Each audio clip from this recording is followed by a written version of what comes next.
Entonces identifico las amenazas, evalúo la importancia de esas amenazas y aplico las salvaguardas para reducirlas a un nivel aceptable. Desde mi perspectiva, la renuncia es la salvaguarda más fuerte. Sin embargo, cuando uno lee el código de ética, pareciese que las salvaguardas están únicamente diseñadas para reducir, pero cuando uno dice y eliminarlas, como lo mencionaba ahora, decía renuncie. O sea que por eso incluyo que la renuncia es la salvaguarda más fuerte porque ahí estoy eliminando cualquier amenaza. Y establecer, por supuesto, la condición de qué salvaguarda aplicaría. Recuerden que el código de ética tiene 5 tipos de amenaza: amenaza de interés propio, amenaza de autorrevisión, de abogacía, familiaridad, intimidación. Y sobre todas ellas, el código de ética de IESBA tiene ejemplos de cómo aplicar la salvaguarda. Y este es un tema que yo creo que en la profesión pasarán todavía un par de años hacia adelante para que nosotros apliquemos práctica líderes. Finalmente quiero hacer una referencia en particular y es el tema de la amenaza de familiaridad.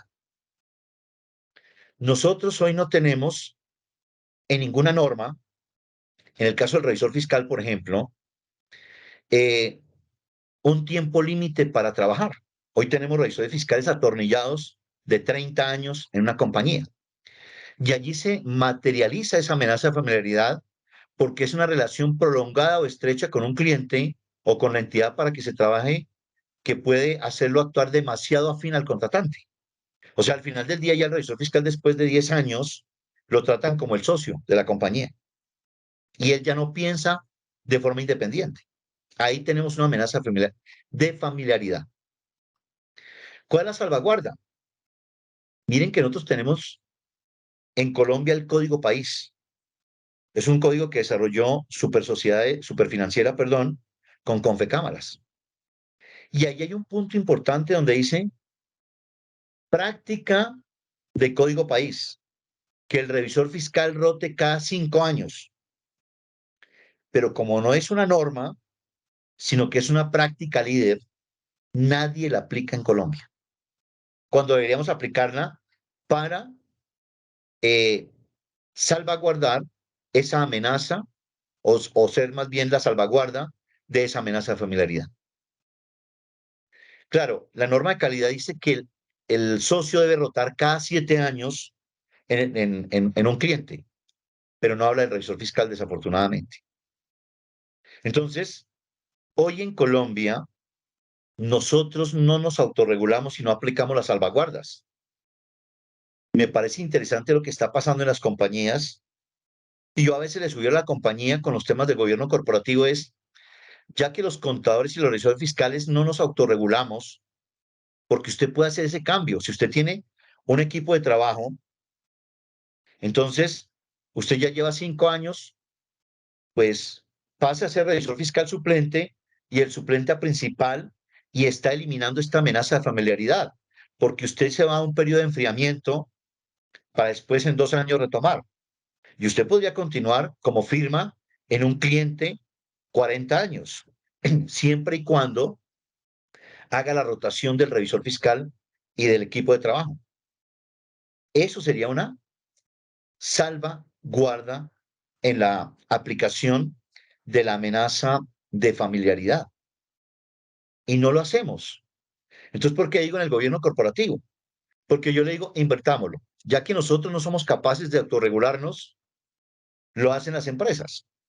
Hay empresas que tienen gobierno corporativo como las empresas cotizantes y por eso Ecopetrol, ¿qué dice? El revisor fiscal rota cada 5 años. Ya, ese es su gobierno corporativo.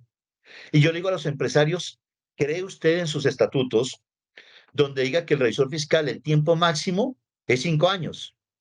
Entonces terminamos siendo regulados es por cada empresa, porque nosotros no hicimos ese tema de autorregulación.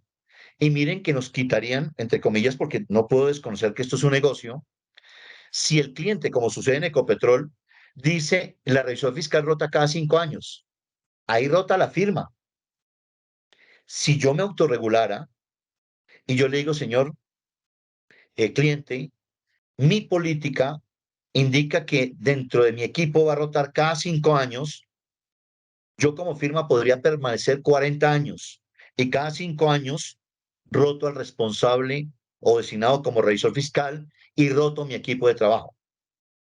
Y eso automáticamente elimina la amenaza de familiaridad. Por eso cada vez que tenemos una amenaza, debemos identificar una salvaguarda. La norma nos da unos ejemplos, pero podemos tener muchos más fuera de la norma. Doctor Moya, discúlpeme, Señor, nos hacen un comentario en el chat. El señor Edilberto nos comparte, si se aplica en ciertas entidades la obligatoriedad de rotación de los revisores fiscales. No es cierto afirmar que nadie lo aplica. me quiere volver a repetir allí, Sí, Mauricio, por el favor. señor Edilberto nos comenta que sí se aplica en ciertas entidades la obligatoria rotación de los revisores fiscales. No es cierto afirmar que nadie lo aplica. Ok, ven. Sí, probablemente estoy haciendo una generalización eh, y digamos que hago generalizaciones por lo que conozco. Es probable, como bien lo indica el participante, que algunos lo realicen, pero desafortunadamente todos no tienen exactamente la misma práctica que deberían, por supuesto, desarrollar. Mil gracias por el comentario. E incluso, doctor Y Moya, aquí, señor, sobre el tema de la reelección del revisor fiscal, pues recientemente y muy recientemente el Consejo Técnico de la Contaduría Pública ha dado respuesta a 3 o 4 inquietudes eh, referentes a la reelección del revisor fiscal.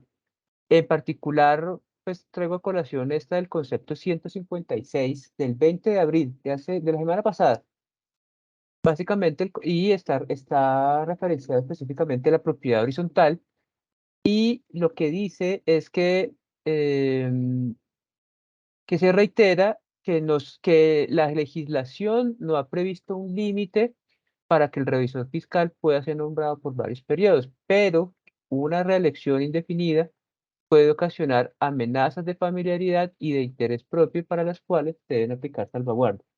Entonces es un tema que traemos a colación y que está mejor dicho como pan caliente recién salido del horno porque el Consejo Técnico ha resuelto 3 o 4 consultas muy similares sobre la relación del revisor fiscal en esta última semana, doctor Muñoz. gracias.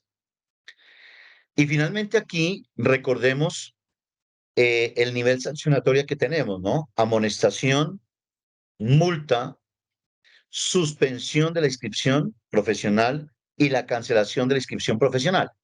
Esta es la consecuencia desde la ley 43.